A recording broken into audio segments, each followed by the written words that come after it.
Let's now look at an 800 million parameter website generation result. What? How does this?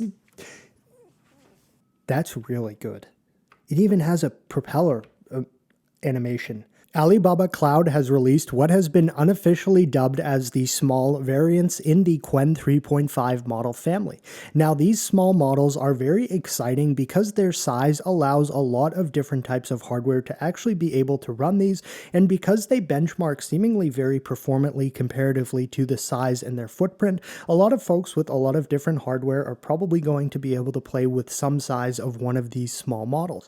Even the 0.8 billion parameter model, which we can see down here, is something that can actually be run on like a cell phone from the last few years, which is really quite cool to think about. So for today's video, in lieu of just testing one of these at a time and then putting out 4 different videos, which would be good for like max view purposes, but I want to just test them all at the same time. So for today's video, we're going to be starting by testing the 9 billion parameter, then we'll test the 4 billion parameter, then we'll test the 2 billion parameter, and then we'll test the 0.8 billion parameter, one prompt in each model at a time. So we'll do the browser OS with the 9B, the 4B, the 2B, and the 0.8B, and then we'll move on to a next test. Now, these are all multimodal as well. So basically all of these can actually look at images and answer questions related to said images, which is really kind of neat. Now, in looking at each of these models specifically on the Hugging Face model card page, at least, we can see that the benchmarks are only currently present right now for the 9 billion parameter and the 4 billion parameter variants that have been released. Currently, there are no visible benchmarks here for the 2 billion parameter or 0.8 billion parameter, so just keep that in mind. And obviously, I don't pay too much mind to the benchmarks, but regardless of that, it does seem like this 9 billion parameter model stacks up very favorably to other larger MOE models. And I should first and foremost mention, all of these are dense models, so none of these are mixture of experts in this small release of today. And all 4 of these models have the same exact context length, which sits at 262,144. And as I likely have already mentioned, they are also multimodal as well, so that is really quite cool. And they do also have that hybrid kind of design architecturally so that they can have longer context lengths without using a massive amount of VRAM, which is very good for keeping their footprint low. I should also mention finally here that if we scroll down, they did also release the base model variants of these, so that is something very cool for those who are interested in kind of turning these into their own fine-tuned or specifically crafted purposes. That's a great starting point to have that, and it's always nice to see additional releases of base models as well. Now, in terms of today's specific setup for how I will be testing these models, I am using the unsloth quantizations for all 4 of these models, all of them just in simple Q8 quantization, and keeping in mind that we're going to start with some kind of web or kind of coding style tasks. So all of the models have been set to the suggested sampling parameters here for the precise coding workflow. Following that, when we move into just having them look at images and perhaps doing more fun stuff, I will swap all of these sampling parameters over to the suggested ones for the general tasks here.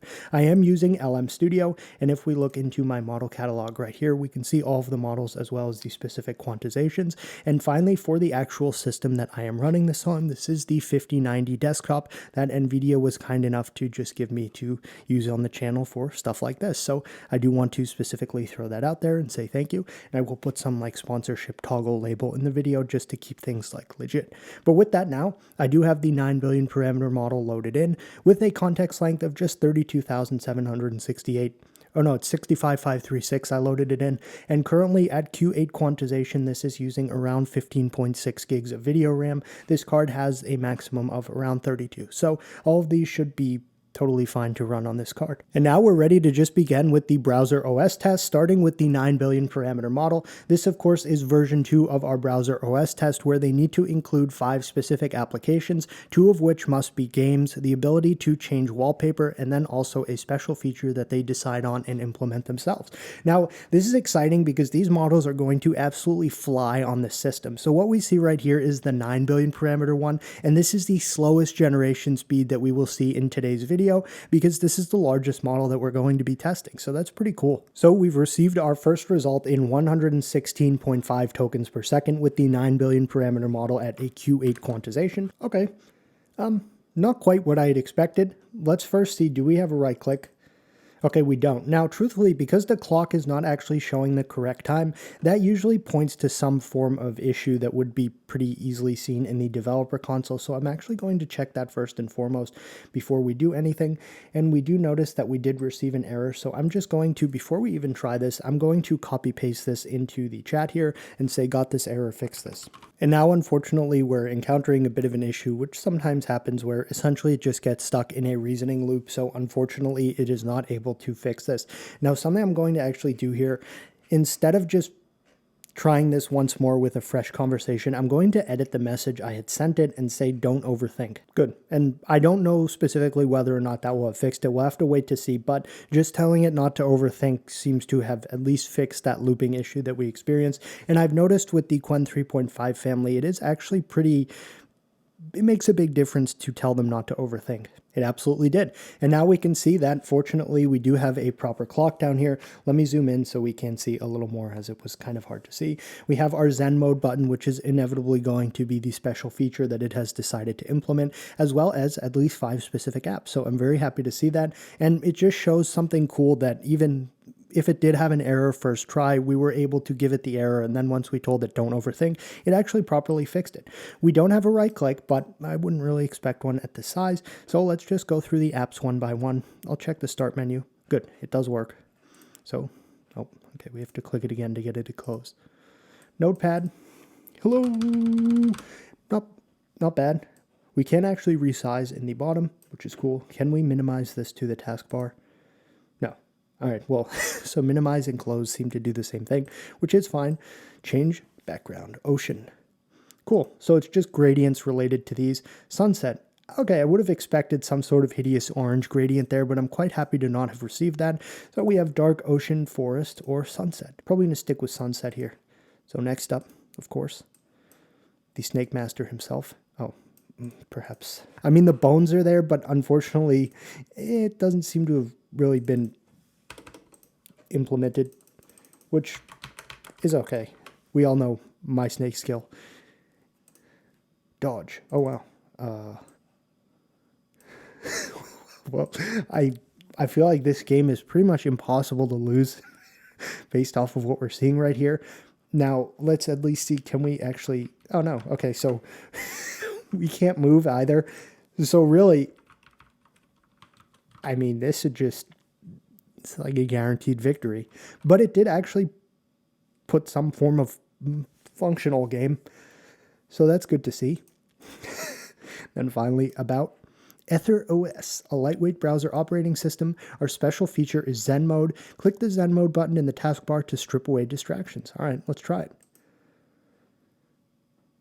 Let me try to just open everything. Okay, and the Z-axis doesn't work. I haven't really been testing that recently, and I should remember to, but regardless, let's see now. Okay, so overall, relatively decent functionality, especially considering the size of this model. I do have to consistently remind myself the size of these models when doing this test.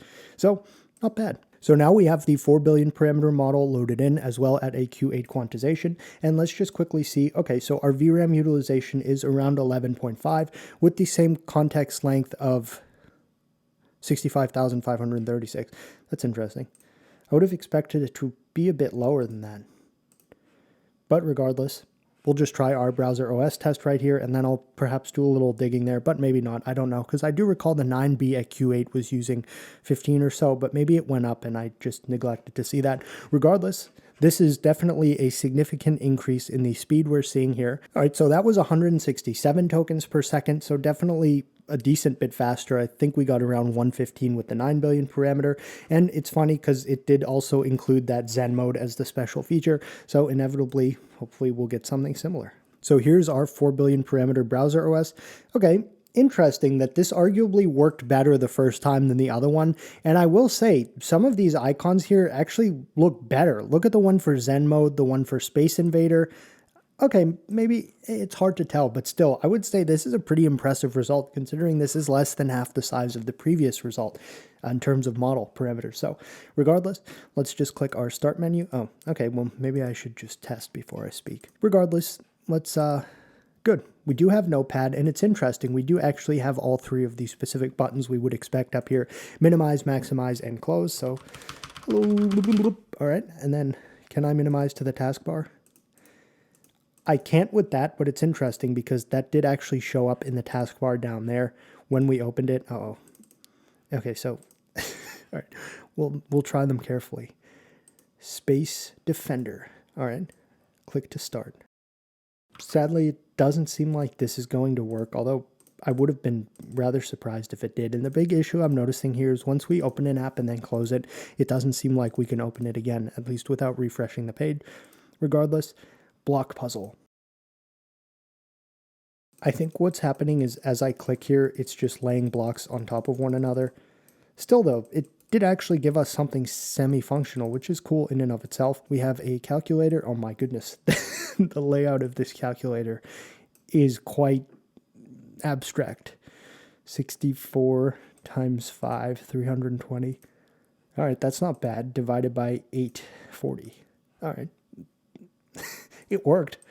Next up, of course, we have Zen mode. I'll wait to save that to last because that is our special feature. Wallpaper. Why wouldn't you have loaded with that in? We have our Pacific Northwest style wallpaper.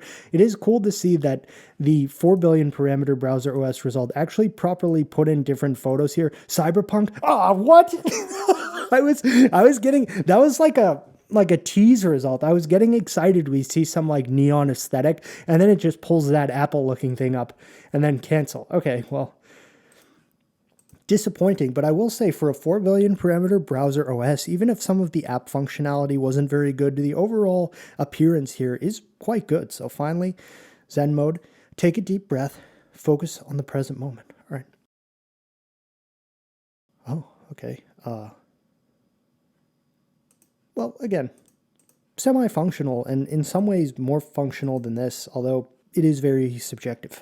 So now I've loaded in the 2 billion parameter model. We could see there, before I closed out of it by accident, VRAM utilization was at 7.7 gigs of VRAM on the Q8 quantization, which all of these are. So with the context length of 65,536, let's now try the browser OS with the 2 billion parameter model. And again, the speed is just going to go up each time, at least for the tests and the way we do this. All right, and that was 292.6 tokens per second.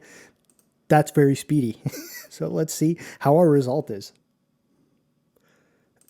Okay, and perhaps the length is not correlated with functionality. Regardless, let's check and see if there are any blatant issues here, although I don't know to what degree we may get a properly fixed result. And I've given it the issues and just told it not to overthink. So here's our fixed 2 billion parameter model WebOS result. Okay. All right. And unfortunately, we just didn't see anything going there, and I would not hypothesize that trying to get it to continuously fix this would actually lead us to anything productive. So regardless of that, let's just try the 0.8 billion parameter now. So we now have the 0.8 billion parameter model loaded in, Q8 quantization with a context length of 65,536, and I'm seeing 5.8 gigs of VRAM being utilized right now on the card. So regardless, let's just try this, and it'll probably be done before I can even scroll down to catch up with it on the page. Now, I didn't see thinking with the 2 billion parameter or the 0.8 billion parameter. I'm going to double check to see if those are actually even thinking models, because I may have neglected to notice there could be a difference with these two and they're not, but I will verify that. And we can see in a speed of 396 tokens per second, we have our WebOS. And here is our 800 million parameter model browser OS. Okay, to be honest with you, this did a better job than the 2 billion parameter model, so dark mode, okay, change wallpaper, calculator. Now, sadly, nothing is really happening here, but it did try, and it gave us some buttons here that would be correlated with an actual browser OS. Sadly, nothing really is happening. I suppose I'll try to get it to fix whatever errors show here in the developer console, but I don't really think that will go very well. And here's our hypothetically fixed version. Okay, so unfortunately, no, but regardless, it actually did still output it without mangling it, so that's good to see. So now I'd like to try some multimodal / coding capabilities where we will give them the Stevie Slappis portfolio wireframe right here, and then just tell them create a beautiful website based on this image. It should feature high-tech aesthetic and be designed to get the person a job at a high-end AI firm. And this will just be interesting to see how well they do this, and it is just really cool to have models this small that are natively able to see images. So first up, our 9 billion parameter wireframe to portfolio. This is actually kind of interesting. I don't know exactly what's going on here. It almost looks like a brain clock, but it also...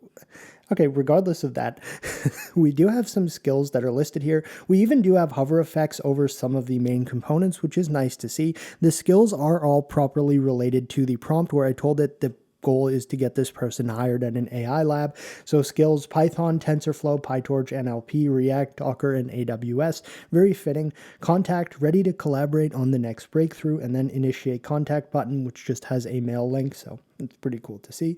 And about me, neural network designer, passionate developer specializing in LLM and generative AI, bridging the gap between complex math and user-friendly UI, currently optimizing transformers for efficiency at scale. And then we have Stevie Lapis with welcome to my portfolio. So overall, a decent start. Now, I wanted to give it a very minimal piece of feedback like that because I want to see where it goes with this, regardless of me actually telling it any specific, like, real result. Oh no. Okay. A cyberpunk / neural interface aesthetic. Okay, we do have the CRT scanline effect, and we also do have the same brain thing here, but it actually now has a slight hover effect to it. It also did change the cursor to a crosshair when it's on the page, and we have System Online, Stevie Lapis with this, which is, I believe, actually drawn from the wireframe, so I will give it credit for actually including that. Initialize handshake. Transmission sent. Okay, skill set. Now, the big issue here is the actual about that we saw here. It doesn't actually load, but we can see how it used this as a base to change it. Whether or not it actually changed it for better or worse is definitely something to be debated. Although I actually do see a floating particle. Now that I look closer at this, there are random little green floating particles across the page, which is a pretty decent result for a model of this size. So we're now going to try the same exact thing, just with the 4 billion parameter model. Of course, this is a fun challenge. All right, so here's our 4 billion parameter portfolio result. I do have to say, this is better. It even has these little dots in the background are moving, I think. Yeah, they are, but it's hard to see. You have to really focus on them. And then it's TV.ai. So they always read the name differently depending on how they like OCR the image. But regardless, this is a significantly better result than what we received. It does have a hover effect on the Get in Touch button. If we scroll down, it does have About Me. Scroll down, let's see if okay, so these have hover effects as well, and I want to just see if some of these skills are specifically related to the task of getting hired at an ML job. Not to the same degree, so this interestingly highlights kind of one of the less knowledgeable aspects of this smaller model is it doesn't know specifically to mention things like TensorFlow, PyTorch, and stuff like that. Although I will say, it seems to maintain a decent level of capability, at least in terms of UI generation in a simple task like this. So I'm actually pretty impressed with this. It has GitHub, LinkedIn, and email links, and we have a footer at the bottom that is somewhat clean as well. So this definitely, I think, did a better job of actually transposing that wireframe into a website. I'm not even going to tell this to do it better because this was good. We're noticing something that does sometimes happen where the model will take this prompt as like the user wants basically an outline for a website instead of actually generating the code. So I'm going to just tweak the prompt now for the smaller model just to give it a little more directive. And I've just designated that it should be contained in a single script using HTML, JS, and CSS. And now it is properly adhering to that. Here's our 2 billion parameter model portfolio. What the heck? I like this better. Now, it could be because I'm a sucker for like the cyberpunk like aesthetic.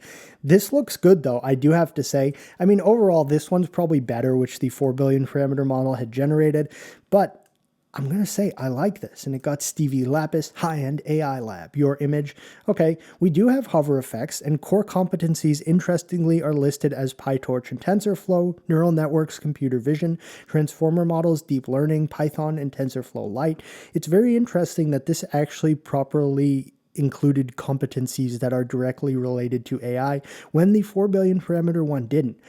About Me, and it does have the CRT kind of scan effect over this, but it's reasonably well done, so it's not like blatantly interfering with your ability to see the page. My philosophy is simple. Code is the new poetry. I love writing clean, efficient code that solves complex problems. When I'm not debugging gradients, wow, you can find me exploring new architectures or contributing to open source projects. This guy sounds like a tool. Let's collaborate. Interested in internship or full-time role? Send me a message. It almost made it seem like he's hiring. And then we do have a nice hover effect here. I like this. For a 2 billion parameter model to spit this out, that's pretty good. That is very good. So now let's try the 800 million parameter model with this same exact task, and it will be interesting to see if, in keeping with the theme where it seems like the smaller model does a better job than the model that came before it, this should then hypothetically be the best result we've received so far. I don't think it will be, but who knows. So here's our sub 1 billion parameter portfolio website. Honestly, this is actually good for the size of this model, especially considering the task where it had to look at an image and then turn that image into a website. This wasn't just a simple web generation task. So welcome to my portfolio, high-tech AI architect and developer. Now, sadly, it didn't at all pull the name from the image, which would have been Stevie Slappus or some variation of such, depending on how much it captured of the stylistic way it's written.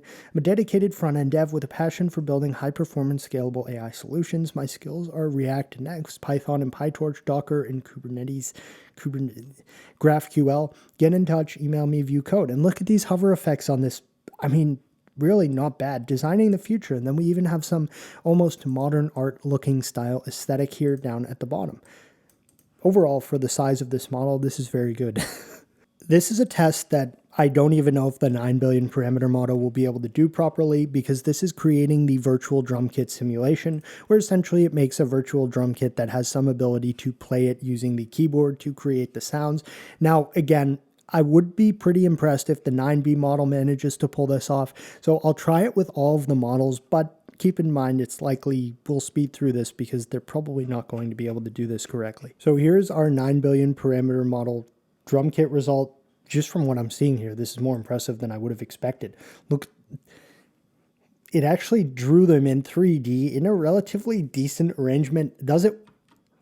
I'm not getting any sound. So sadly, none of the other models really successfully produced much here, but I will quickly show them. This was the 4 billion parameter model result, so really not a lot here. Following that, the 2 billion parameter result actually at least had some nice blue text and a decent key map there, so arguably better than the 4 billion parameter result.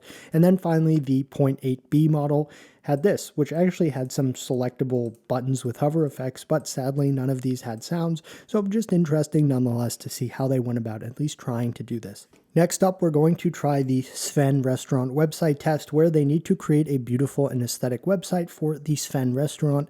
This is the world's most expensive restaurant, who specializes in their garbaggio dish. I can't say that. Garbaggio dish, in which they basically take food from the trash and then turn it into a 5-star meal. So here is the 9 billion parameter model Sven restaurant result. That's not bad at all. It did a good job with the logo here and the typography. The font is definitely fitting. The alchemy of urban waste. Stockholm, Copenhagen, and Berlin. A culinary experience where the discarded becomes divine. We do not cook food, we curate the forgotten. Good. We do actually have some photos here of food. Reclaimed Terrier, I don't know what that word is. At Sven, we challenge the very definition of luxury. In a world of excess, we find beauty in the refuse. Our chefs scour the city's most overlooked corners, extracting nutrients from the discarded, the broken, and the forgotten. It's not what you eat, it's what you find. Tasting menu, €1,200 per person. The scavenged root, a foraged potato recovered from a municipal compost heap. Nice. Urban detritus, again, some of this lexicon eludes me. A clear, okay, I can't even read this. I'm just gonna, the landfill steak, that's understandable. And then the last straw, a dessert made entirely of plastic wrappers and synthetic flavors. It's designed to be inedible, to leave you with the lingering taste of artificiality. Beautiful. Then we have experience, acquire a table. What a way to put that. And then we do have a nice looking contact form here. So to speed things up, I've generated all of these, but I have not yet looked at them. So let's just go next in line, which would be our 4 billion parameter result. Okay, this looks pretty good. It did do a good job with the typography and the logo. Let's scroll down. Paris, Tokyo, and the void. What the heck is this? Okay, the garbaggio. We do not cook, we curate. Similar kind of theme as the previous one. Our chef, a former scrapper, spends 48 hours in the refuse of the world. He finds the discarded, the rejected, and the forgotten. Through the alchemy of extreme heat and molecular reconstruction, he turns waste into the world's most expensive delicacy. Location, private vault. Sourcing, metropolitan waste. Price per plate, ingredients, infinite. And we have a very, very interesting whatever you would refer to this as. Scandinavian brutalism. We believe in the beauty of what's discarded, just as a forest is beautiful after a fire. Debatable. A meal is beautiful after the trash. Additionally, perhaps debatable, Sven is not a restaurant. It's a statement of necessity. We serve the world's refuse in the world's most sterile environment. Secure your seat. Appointments are required 30 days in advance. Now, regrettably, I don't see any pricing here, which is a little unfortunate as I would have been interested, but still not a bad result at all. Next up, we have our 2 billion parameter model result. Interesting. It actually used a different color so far. That font is very weird, but creative. And we do have a scroll down effect right here where trash becomes luxury. All right. 01, the collection to the origin. What? $45,000. A 48-hour aged, fermented, and curated mixture of organic waste. The garbage. The bottle. Wine found in the bottom of a bottle aged for 20 years. $120,000. The plastic. Processed and heated to perfection. $8,000.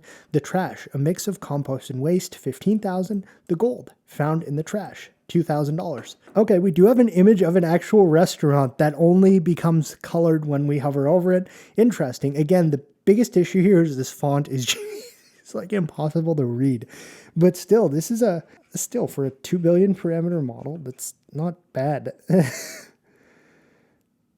They do not cook, they excavate. They find the essence of the ingredients in the most unlikely places and transform it into a 5-star masterpiece. It is the art of the impossible. All right, speaking of the art of the impossible, let's now look at an 800 million parameter website generation result. What? How does this... Why? Why did this one actually put like a good header? Okay, let's just... How is this good? This should not be this good. Okay, there's a broken image. Seriously, like, look at this. This is the model that's loaded in that just did this. 396 tokens per second, just to verify. So, minimodel.html, and I'm going to do this. So look at this. This is literally, because I don't want... It's almost suspicious. This is the 800 million parameter website result. Okay, experience the true taste. At Qwen, we don't just cook. We find food in the trash bins and turn it into a 5-star experience. Taste the difference. Definitely a bit more literal in terms of the purpose of this restaurant. Nice interior photo at an odd angle. The garbaggio dish with a crown emoji. The world's most expensive dish. We don't use fresh vegetables, we use garbage. Specifically, we use the trash bins of the city to create a gourmet meal. The process is a fusion of culinary art and recycling. The philosophy, a 5-star meal is simply the result of a 5-star mindset. This sounds like the type of thing you hear on X, like... And these prices are definitely more realistic. The Garbage Bowl Classic, a 5-star meal using 40% less waste than the standard dishes. We use the trash bins of the city processed with the finest French techniques. The Concrete Burger, industrial and organic. We use meat from the city's waste-to-energy facility. That's repulsive. The Trash Platter, absolute peak of our philosophy, a massive platter of raw, uncooked food found in the city's most difficult-to-clean trash bins. Wow. And then we have a really nicely done footer here. London, UK, New York, USA. I mean, the footer's just better than the... Very odd. This 0.8B is a monster. So for our next test, and I have again just run all of these so we can look at the results one after another instead of having to wait, I've given them a much simplified prompt for the 3D Flight Combat Simulator, which is basically just create a simple 3D flight simulator game. It must feature a plane that flies around and is controlled by the keyboard. So I'll be interested to see how they do, and in keeping with the style, we'll start with the largest of the models, which is of course the 9 billion parameter one. Gosh, that's really quite good. I wanted to say something different, but I have to keep myself kind of, wow. Okay, I'm not seeing any real, like, blatant moving forward, but there is a space. That's really good.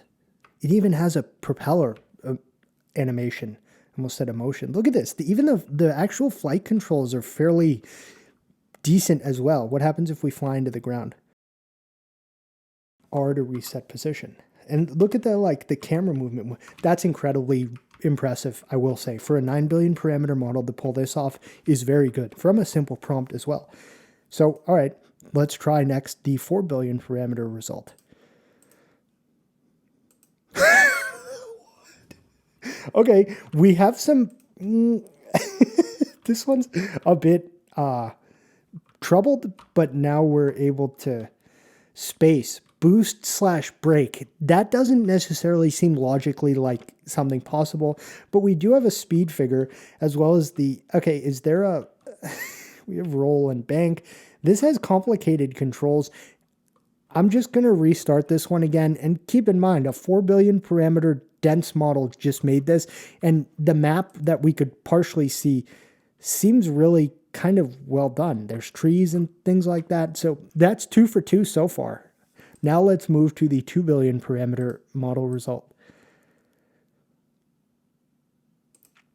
Okay, so this is probably where things start to get a little kind of wonky, where it's not necessarily working, which, to be honest with you, I didn't know that any of them would. So if 2 billion is the floor where it breaks, that's fine. Then finally, our 800 million parameter model. Okay, the fact that it even kind of did this is not bad. And they all did know to use sky blue. Overall, I'm going to say this is very impressive. Very, very impressive. I've now swapped the sampling parameters to the ones that are suggested just for general tasks, so we're going to hop back in here now and do some multimodal analysis. Of course, starting with this image right here, saying this is the cover for an upcoming romance novel, generate the title and the outline of the chapters. And this is one that will kind of look one by one as the results appear. Okay, now I'm wondering, because I've noticed this sometimes occurs good. Sometimes it'll just keep thinking through ideas and never actually give us anything, but fortunately that is not the case here. So, title, The Smile and the Scowl. Genre, contemporary romance / slice of life. Logline, when a happily oblivious husband and perpetually stressed wife try to capture a perfect family photo, they uncover the cracks in their marriage that threaten to destroy the picture before it's even printed. Wow. How many chapters? Oh. All right, I am going to just read these because they seem somewhat interesting. So chapter 1, The Pose. The story begins with the couple attempting to take the exact photo that would become the cover. The man, David, is excited to capture a memory, leaning in and smiling broadly. The woman, Sarah, is reluctant, her arm heavy, her face a mask of exhaustion. David interprets her lack of enthusiasm as a pose. She interprets his enthusiasm as a lack of awareness. The chapter ends with the flash of the camera, freezing the exact moment captured in the image. Chapter 2. The weight in green, what is that supposed to mean? The narrative shifts to Sarah's internal world. We learn why she looks unhappy. She's carrying the mental load of the entire household, managing the schedule, the finances, and the emotions, while David handles the actual physical tasks. The scowl is a defense mechanism against a world that feels too heavy to manage alone.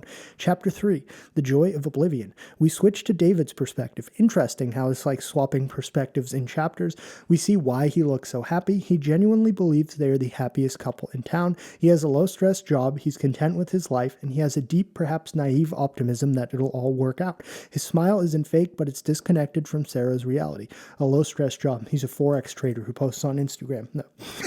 Chapter 4, The Silent Treatment. Following the photo session, the tensions boil over. Sarah finally snaps, not at the photo, but at David. She tries to explain that her scowl is real and he's living in a different world. David is confused, thinking she's just being dramatic or moody about a bad hair day. Wow. Chapter 5, The Breaking Point. A specific crisis occurs, a missed deadline, a broken appliance, or a financial hurdle. Okay, kind of general there. Sarah is the one who fixes it silently. David comes home beaming about how he fixed a minor issue earlier, not realizing the magnitude of what Sarah had to do to make it work. The gap between them becomes a chasm. Chapter 6, The Mirror. Sarah is forced to confront her own unhappiness. She looks in the mirror and sees the woman in the green shirt. She realizes she has stopped caring about the perfect photo because she realizes the photo is a lie. She decides she needs to tell David the truth, not for his sake, but for their marriage's sake. Chapter 7, The Realization. David finally stops smiling for a moment. He sees Sarah's face clearly, not the version for the camera, but the real one. He realizes he has been happily oblivious to the fact that she is drowning. The story culminates in a quiet, unposed moment where he puts his hand on her shoulder, a scene in the cover, but this time she doesn't look away. Chapter 8, The New Picture. The final chapter shows them sitting on the couch again, perhaps the same furniture, but the lighting is warmer. Nice. They aren't forcing a smile or hiding a frown. They're talking, perhaps even laughing. The cover image is no longer a symbol of their conflict, but a symbol of their honesty. They have stopped trying to look like a picture-perfect couple and started trying to be a real one. Very good. So now let's try this with the 4 billion parameter model. Title, The Weight of Us? Okay, that's great. This one is okay. And here's our outline. So I'm noticing these smaller ones aren't thinking as much. I don't know if something's messed up or not, but regardless, they're still putting out decent results. So, okay, how long is this outline? Oh no, that's just too much. I can't. All right, so this one actually seems like it's become very, very creative. This is interesting. Chapter 1, Sunlight on the Rug. Meet Marcus and Lena. They've been together for 3 years, living in a slightly crooked Victorian apartment with a mismatched furniture and too many heirlooms. Marcus is a quiet architect. Lena is a freelance graphic designer who always seems to be working at the last minute. Today, Lena hasn't come home yet. Marcus waits by the window. It's kind of weird. Watching the rain start to fall. It's peaceful, ... until he hears a knock that shouldn't be there. Chapter 2, Someone's Waiting. Marcus answers to find his boss, so we're including a third character, Mr. Thorne, standing in the hallway with a folder and a stern look. Thorne has summoned Marcus over a project that could get him fired, or worse. Or worse. What's worse? He's an architect. Lena returns later, disheveled, carrying a briefcase wrapped in plastic. She's been working late in an old client's office. Something feels off. Marcus notices Lena hasn't slept, not just tired, drained. Chapter 3, The Letter. That night, Marcus finds the letter hidden under Lena's pillow. It's from her estranged mother, begging her to leave town. The letter ends with a threat. If you stay, I'll expose everything. Lena doesn't want to tell him yet. Marcus doesn't push, but he starts noticing the small changes. Her voice cracks more. She avoids certain corners of the house. Her phone is charged but never used. Act 2, The Crack in the Foundation. Chapter 4, First Fear. Lena lies about being out late again. Marcus confronts her gently. She breaks down, not crying, but sobbing silently in the kitchen. She reveals her mother has been pressuring her to sell the apartment and move into a care facility. Marcus realizes they've been living dangerously close to the edge. Chapter 5, Architect of Ruin. Marcus meets with his own father. Okay, so we're into 4 characters now. An old man who used to... No, 5. An old man who used to be proud, now bitter. His father warns him, love doesn't build foundations, it just highlights cracks. Marcus sees parallels in his relationship. He begins questioning whether he's truly protecting Lena or just avoiding her pain. Chapter 6, The Phone Call. Lena gets a call from her mother. They're coming tomorrow. She freezes. Marcus finds out later. What is this? I'm so glad I read this. Marcus finds out later. Social services are... This isn't funny. It's funny how ridiculous this thing went. Social services are investigating Lena's home after she missed a rent check due to a medical emergency. If she doesn't cooperate, they could take her kids, even though she doesn't have any. What? Wait, she does. She has a son, 7 years old, who lives in town. Marcus has no idea. Chapter 7, Hidden Weight. Okay, again with the fat shaming. Marcus discovers a hidden child. His own son? No, Lena's son. He's been hiding behind a stack of boxes since childhood. Lena never told him, or maybe she couldn't bring herself to. Marcus feels like an outsider now, holding secrets he wasn't meant to carry. Chapter 8, The Doorway. Lena tries to run to her mother's house. Marcus stops her at the door. You can't go. She argues, but then cries. This time, Marcus holds her, not with comfort, but with resolve. We face this together. For the first time, he's not trying to shield her. He's standing behind her. Act 3, The Breakthrough. Chapter 9, The Meeting. Lena meets her mother face to face at her estate. Her mother is wealthy, cold, and ready to cut ties, but Lena refuses to leave. She walks out with Marcus, who arrives late, dressed in a suit he didn't know how to wear, carrying a single duffel bag. He's coming with her, not as a protector, as a partner. Okay, this sounds like... Chapter 10, The Apartment Sale. The auctioneer auctions off the sale of the Victorian home tomorrow. Buyers have lined up. Lena wants to auction off her childhood memories too. Marcus agrees as long as one thing stays untouched. The garden, where they first met, where she cried for him, where he learned to listen. Chapter 11, The Garden. In the final scene of the book, they sit under the old oak tree, watching the sunset over the city. The house is sold to a young couple who will love it. Lena hugs Marcus. He says, I'm not letting go. I'm just changing how I hold you. They don't say goodbye, they say we. 6 months later, Marcus is building a new home, modest, sustainable, built on open land. Lena is launching her own design firm, him as the lead architect. Their son visits occasionally, now known to everyone. Lena's mother hasn't spoken since the day she left, but Lena hasn't missed a call. And Marcus, he still smiles when he hugs her, but now when he touches her shoulder, he pauses just for a second to make sure she's really there. Because sometimes love isn't about being strong, it's about knowing exactly how heavy you are. Still not choosing to hold each other anyway. This was disturbingly messed up. All right, let's now try the 2 billion parameter model. I don't know how things could get weirder than the random threat his boss gave him with the 4 billion parameter result. It was or worse, and then nothing ever came of that. Again with the weight, okay. Chapter Title, The Weight of Silence. How long is this one? All right, good. This is far more manageable. Chapter 1, The Unspoken Hug. Setting the scene. Introduce Elias and Mara sitting on a couch. We've heard the Mara before in this model family. Bathed in afternoon sunlight. Their posture is protective but distant. Mara avoids eye contact. Elias's smile is gentle yet guarded. A subtle tension lingers beneath surface calm. Inciting incident. Mara receives an urgent phone call from her mother, a job offer she refuses. Elias steps in to comfort her, but his words are soft, almost pleading. He leaves without saying goodbye. Theme introduced. Connection without confession. Love that exists in small gestures, not grand declarations. Chapter 2. Shadows in the window. Moral of the story. Elias and Mara decide to stay home tonight to prepare dinner. As they cook, Mara thinks back to their long-distance relationship, how Elias always seemed too busy, too distracted. She realizes he's been avoiding this for weeks. Twist. She catches him reading somewhere in the apartment. Late at night, eyes fixed on a letter from her mother's workplace. She decides to confront him about it, but not yet. Instead, she cooks something he made last time and shares a quiet moment. Theme reinforced. Unrequited longing fuels both pain and hope. Okay. Chapter 3. The Letter Unwritten. Plot. And then some Chinese characters. Mara finds a stack of unsent letters from her mother. In one, she reveals Mara's father is alive, but remarried and has a new family. In another, her mother admits she's been watching over Elias for years, not out of guilt but duty. Emotional climax. Elias comes over with coffee. When Mara reads the letters aloud, she breaks down. Elias doesn't push her away. He pulls her close, kisses her forehead, and says, "I've got this." Theme deepened. Forgiveness is hard. Love doesn't require permission. Chapter 4. The Midnight Walk. Resolution arc. Elias takes Mara on a short walk through their neighborhood. He shows her old photos of their first trip, of him playing with kids. They stand at the edge of the street, silhouetted against the glow of a nearby house. Mara sees his father there smiling. Resolution moment. In a moment of vulnerability, Mara admits how much she's waited. Elias accepts it, holding hands and no words, just a kiss that tastes like rain on a hot day.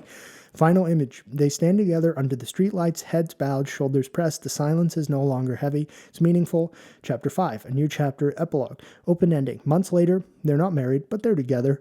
Maybe they've met someone else, or maybe they've grown into something different. The cover photo remains unchanged, but the story knows the truth. Themes finalized. Time shapes relationships. Some bonds never end. They just become quieter, deeper. Visual closure. Fade to black on the same couch. Same lighting, same pose, just slightly more open now. That was just like unintelligible mostly. And then finally, which I'm now concerned to do, the 0.8 billion parameter model, because the 2 billion parameter model was just kind of like bordering on at all making any sense. So let's see. Okay, good. This one doesn't start with a weight reference, so that's a step up. How long is this? Oh, good. Easy. Title, The Last Weekend Together. Chapter 1, The Quiet Moment. Setting, a cozy living room, warm and inviting. Characters, Leo and Elena, a kind, loyal, optimistic man, an older woman with a history of heartbreak and a heart of stone. A heart of stone? Is that like, it doesn't sound right. The situation. It's Sunday. The weekend is approaching, but Elena is avoiding the house. She has plans for the coming week and wants to make sure Leo knows she's okay. Elena has been trying to call her, but they haven't connected in the past few weeks. She knows she's not doing this well, and she's trying to make it up to him. Leo's reaction. He sees her sadness. He doesn't panic. He knows she needs to get over the past few weeks, and he's going to help her. He has to make the phone call, even though it's a little heavy in his heart. Chapter 2. The Voice in the House. The living room, slightly dimmer and more tense. Same characters. The situation. Elena calls her, but she can't make the call. She's not talking. Her voice is quiet. She says, "I don't want to talk, Leo. I just need to know that you're okay." She is avoiding conversation. Leo is sitting in the chair listening to her. He doesn't know how to answer. He knows she needs to get over the past few weeks, and he's going to help her. He has to make the call, even though it's a little heavy in his heart. Okay, so this essentially just keeps regurgitating the same paragraph. I said it was highly offensive, and it said I've completely removed any references to the past relationship, the struggle, the I don't want to talk moments, or any form of abuse. For a final test of just pure OCR capabilities, I'm giving it this simple fritzing wiring diagram of an Arduino setup and asking it identify the components in this diagram and what they are for. We're going to start with the 800 million parameter model. Arduino Uno, very good. Middle board microcontroller, Arduino Nano. Okay, so not necessarily it's a motor driver board, but that is okay. Oh, it did understand that. That's actually good. Right board, breadboard, that is correct. Bottom, power and grounding, voltage, output, DC motor drivers, red circles. Okay, not quite. So it didn't 100% get everything right here, but it did understand a decent amount, especially considering the size of the model with this inbuilt vision capability. So it understood it's an Arduino, there's a breadboard, there's a digital motor, and it got a little confused in what specifically the motor was and what was controlling it, but overall it did a decent job for the size. Now let's try the 2 billion parameter model right here. Very good. So although these are not ultrasonic distance sensors right here, it did correctly name what they would be were they ultrasonic distance sensors. And the diagram that has them here, they do very much look similar to that. So that's pretty impressive. We have our Arduino Uno. Adds 4 servos to the Arduino Uno. Okay, not 100% servo motor shield. It's a motor driver board, but still kind of close. So again, this didn't necessarily properly get everything, but it did culminate in giving us a summary table here, and it did a little better job identifying what the 2 specific red things are right here. Even though they're sound level sensors, they do look very much like ultrasonic sensors, and it identified that there were 2 of them, and that is likely what they are. So even if it wasn't 100% right, it definitely had a little more capability in outlining what it sees here and what specifically it would do. Automates robotic manipulation. When something is detected, the servo moves to position the motor, which then performs an action. Now let's try the 4 billion parameter model. Okay, very good. So that is not specifically the name of this motor driver, but it is actually identifying that there is a motor driver board there. It also has done the same thing the 2 billion parameter model did, where it thinks these are ultrasonic sensors, not sound level sensors, but still not bad. And this did a better job because we can see right here, it did specifically identify each individual component here. And although they may not be specifically correct, like the name of the motor driver, it did correctly identify that is a motor driver board, which the 0.8B and the 2B did not. So it's cool to see the jump in capabilities in this specific model that we're seeing. Additionally, it did also think that those 2 little red things were ultrasonic sensors, which is a pretty reasonable mistake to make, especially for a model of this size, and that everything else here is correctly named and itemized. There are no duplicates. So finally, let's test the 9 billion parameter, and I want to see if it understands the actual correct name for this motor driver board, which is like a ULN 2003. So interestingly, I wouldn't say this result was significantly better than what we received with the 4 billion parameter model, because it still made the same mistake in naming that driver board what this is. Interestingly, none of them properly named what this motor is, which is a 28BYJ stepper motor, and it has a very identifiable shape. So I was a little sad to see the largest of the models didn't correctly name the motor, but nonetheless, it did also just kind of list out some of the same things.